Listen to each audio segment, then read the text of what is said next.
Thank you very much. It's an honor to be here. I have no disclosures related to this presentation. I want to preface my remarks by reminding you that the ASE is an organization of professionals committed to excellence in cardiovascular ultrasound and its application to patient care through education. And so I'm going to talk about the point of care and how I think echo and our field is going to change over the next years, something that we're going to need to embrace and not fight. So the point of care is patient outcome. It's not our field, it's not our careers, it's not even our modality, but how well the patient does. Echo is in the crosshairs of legislative and regulatory groups. And the reason is very simple. If you look at the spending per Medicare beneficiary, it's been rising steadily, and the number of Medicare beneficiaries has risen. These baby boomers 50 years ago now are entering Medicare age, and they had lots of kids. In addition, a baby girl born in 2014 has a life expectancy of 100 years, and that's a lot of echoes. This is the other reason we're in trouble. This is a brilliant paper by Chris Sistrom from Timothy Ferris's group. He spoke here last year. They looked at a large data set of Medicare claims. And this on the left is a heat map that shows how many procedures are done. This square here that has an arrow is chest x-rays, while this upper square is echo. But when you look at the expenditure on the test, chest x-ray basically disappears, and the hottest arrow in the heat map is echocardiography. So even though it's not an expensive test, we do so many, and it's more expensive than chest x-ray, that we are in the crosshairs. In addition, this has been demonstrated in papers since 1990 was the very first one I saw, that there is a very wide variation in the use of imaging. These are patients from the Premier database who presented in 2013 with ischemic or thought to be ischemic chest pain. The red lines are echoes, and so you can see that at some hospitals nobody got an echo when they came in with chest pain, and at other places almost everyone did. And this variation has led to questions by regulatory authorities about whether there really is a need for so many echoes. So echo is in the crosshairs, and I'm going to talk about two things: the quantity problem and the quality problem. The fact that we're in the crosshairs is going to precipitate change. There are going to be applications of existing technology in new ways. There are going to be technological advances, things that we haven't even thought of yet. Society is getting more comfortable with rapid change, or at least the younger members of society are, and there are forces that we don't even recognize yet. So let's talk about quantity. All echoes are basically portable, at least compared to other cardiac imaging modalities. Here's Lise Fishman, the technical director at the Echo Lab at Penn, wheeling a full cart into the SICU, and an MRI obviously can't do that. But there's portable and portable. And now these handheld devices really give very good images. These are ones that we took on a patient with a pocket device. Fits in your pocket, does 2D in color. You can do caliper measurements. There's variable storage capabilities on a number of the carts. It's 1-beat clips, and you can only adjust the gain.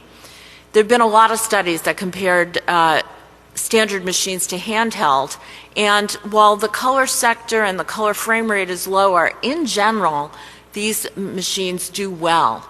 They have acceptable quality for ventricular size and function. They may be less sensitive for valvular disease, and as of yet, they can't do hemodynamic measurements, but there's no reason they won't be able to in the future. A number of studies have looked at the use of point of care in hospitals. This study by Kirk Spencer's group in University of Chicago showed that if you taught medical residents to do point-of-care ultrasound, patients who were admitted with incident heart failure had their ejection fractions assessed 22 hours earlier than if you waited for the full echo. And that's because the residents could do it at night and weekends without calling someone in. There are a number of studies that look at cost savings by doing echo, by doing handheld echo. This one of the first estimated that 30% of standard echoes could be avoided in inpatients if a point-of-care echo was done and if it was normal, not followed up by a full echo. They also can be used in underserved populations. These are two echoes I show you that we did at Puentes, a clinic for migrant farm workers in Philadelphia who are largely undocumented. Here's a patient who was referred for a murmur, and you can see they have mild pulmonic stenosis. And here's a patient who was referred for shortness of breath, and their heart was fine, but we found a little PDA. We snuck these people in after hours into our lab and did full studies to see what was going on. Please don't tell my boss. But these machines really give very good diagnostic quality images. The European guidelines for pericardial disease, published in 2015, talk about follow-up after a pericardiocentesis for inpatients and say, generally inside the hospital, a daily check may be performed to evaluate pericardial recurrence. They didn't go as far as saying, and this can be with a handheld echo and will take 4 minutes. But the implication is clear. And certainly in our hospital, we do lots and lots of follow-up echoes that really could be done with point of care. Here's two of our humanitarian missions, Jim Kirkpatrick and Jose Banch in Vietnam. And we did a very large program in India using handheld where we uploaded the images to the World Wide Web and they were read by experts. But who else should be using handheld, and how should they be trained? I'm so old that this guy, professor of medicine at Penn, an electrophysiologist, was my fellow, and he was echo opaque even as a fellow. But the ASE, and in particular cardiology, is not going to decide who else is going to use point of care. The horse is out of the barn. And when you look at the number of places that are using ultrasound, require ultrasound for training of their residents, critical care, anesthesia, emergency medicine, it's something that we need to embrace and be part of and not be left behind.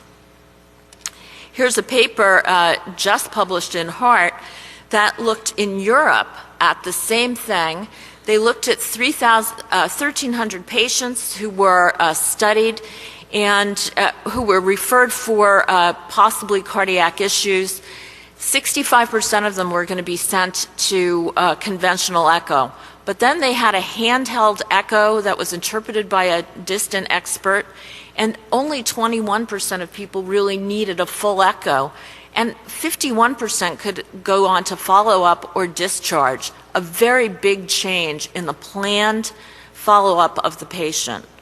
And so we need to say, is this patient outcome better? Sure, it saves money. Is the outcome worse or not?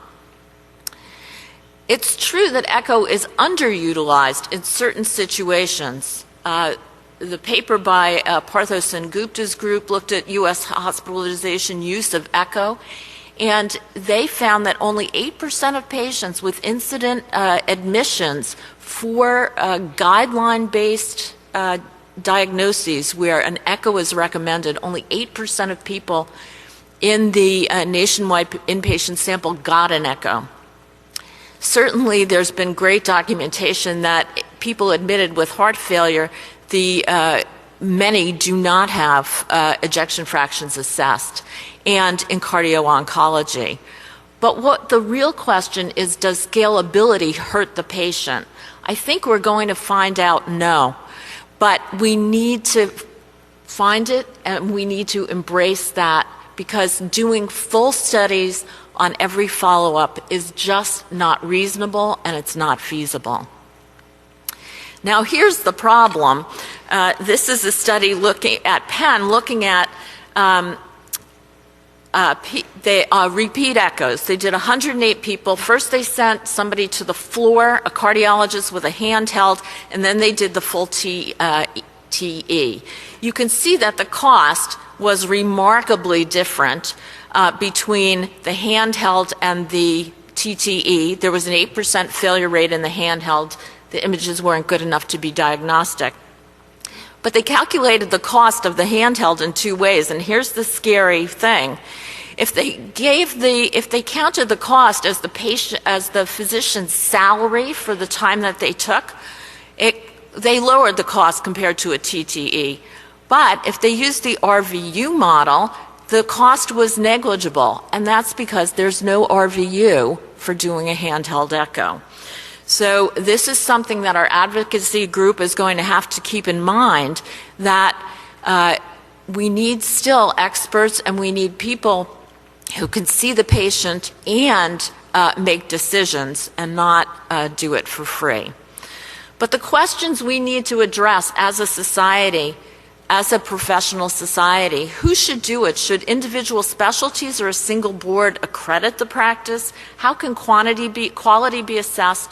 How will the effort be accounted for? But most important, are the outcomes different? But this is a very quickly moving field. This is a fingertip ultrasound probe. It's used in SWAT teams to look under the bulletproof vests of people who've been shot to see if they have chest trauma. This medical student who showed it to me had it hooked up to his Google glasses, so when he palpated the PMI, he could see the patient's heart beating in his Google glasses. So now that I've talked about the quantity issue, I want to talk about quality. And you know that 62% of applicants for IAC accreditation are initially delayed. And here are the reasons. This is from Shreve Naga's paper in 2015, insufficient CME for all staff, which you're all addressing at this meeting, but incomplete studies, poor endocardial definition, and incomplete reports. In a study of diagnostic errors, and there aren't many in the field of echo, at Boston Children's Hospital, they identified a 0.17% of diagnostic error over 5 years. 77% were possibly avoidable, and 66% affected patient management. If the condition was rare or the baby was small, that correlated with diagnostic error. But look at this. Echo read time, 7 p.m. to 7 a.m., or weekend study correlated with diagnostic error. And so to avoid making errors, there are already lots of computer programs. This is a commercially available one. The left atrial measurement is put in as 2.3, but I said it was moderately dilated, and it warns you. You didn't put in the LVEF. The LA measurement is normal, but qualitative indicates that it's dilated. You didn't mention RV size and function, and you didn't fill in all the LV. And that's to address incomplete reports and diagnostic error. Medicine isn't the only groups who are using computer algorithms to improve diagnostic efficiency. This is from Harvard Business Review paper looking at the use of algorithms to improve quotes by consultants. And obviously, we don't want to be noisy and biased. And certainly, we've all had the experience in our echo lab where almost everyone has around the same EF, and there's one guy who always reads it 10% lower. But things are changing, and obviously there are some great sessions later today talking about convolutional neural networks and deep machine learning. If you're a car aficionado, you can look at this and say it's an Audi A7, but now computers can do it too. They can look at the pixels, and each layer of the neural network analyzes aspects of the picture, the edges, the wheels, and passes that information to the next layer so that the computer can look at it and tell you it's an Audi A7. The revolution is graphic processing units first made to run those fancy video games. Each processor is a little slower than a CPU, but it can run many in parallel, and that's how neural networks are able to work so quickly. Now, you know that we're training the Google face recognition every time we tag something in a picture on Facebook, and the neural network can scan objects and say there's a 100% chance that this is a car. Then another part of the program says, okay, sweep for the next object, 97% chance this is a dog, and so on. It can look at cats and dogs. It can look at apical four chambers and tell you whether it's normal, what the mitral valve is, whether there's MR. And so this deep learning can look at all kinds of things, and it's already been applied to echo. There are computer-assisted detection in other imaging fields. This is a mammogram where the radiologist double checks, and the computer scans it and highlights the areas that the radiologist should look at. I asked our radiologist, do you use this? And they said, I would never be comfortable not using it. These are people who have years and years of experience interpreting mammograms. There was a study in 2006 that showed the use of computer-assisted detection actually lowered accuracy. But that was 2006, and this is now. Neural networks can learn subtle patterns quickly. If given the right answer by the trainer, it requires fewer examples. It can be used for anomaly detection and can give you a heat map. There's a 99% chance that this study is normal. You can read that later. Echo analysis software already exists. It's exponentially better than the original auto analysis that we saw 10 years ago. And it will get faster, cheaper, more accurate, and we will become dependent on them. And if you don't believe me, look at this. When was the last time you measured a PR interval? QT okay, I still do that. Our computer needs me to overread EKGs because it can't. We don't have the one that can compare to the old study, but that will come. And so this is going to happen in echocardiography unless, as my nephew, an AI expert, says, unless a geomagnetic storm sends us back to 1995 levels of technology. He's 26, and that was the worst thing he could think of. But we're going to get used to it. Let's think about how we're getting used to self-driving cars. The first time I heard of one, I thought, I am never getting in a car driven by a computer. But then I got very used to the proximity alert. Now they have lane departure alerts. Then self-parking cars. Then Uber, Pittsburgh, a person behind the wheel says hi, but they're not driving the car. And the final result is that we are going to get in cars driven by computers and read our newspaper on the way to work. And it doesn't have to be 100% correct. It just has to be better than humans.